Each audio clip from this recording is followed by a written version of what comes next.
guys, I'm going to show you how to do the easiest do-it-yourself ornament.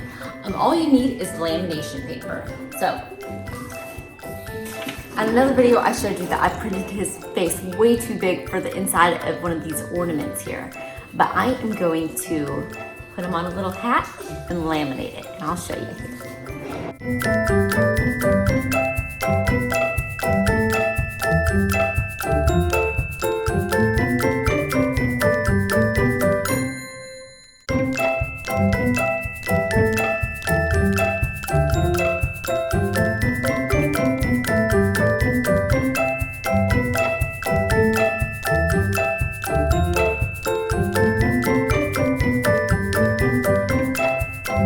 And lastly, you just need to add a hole. This hat already had a hole in it, so I just stuck my scissors through there and slipped the string right through there, and now we have an ornament.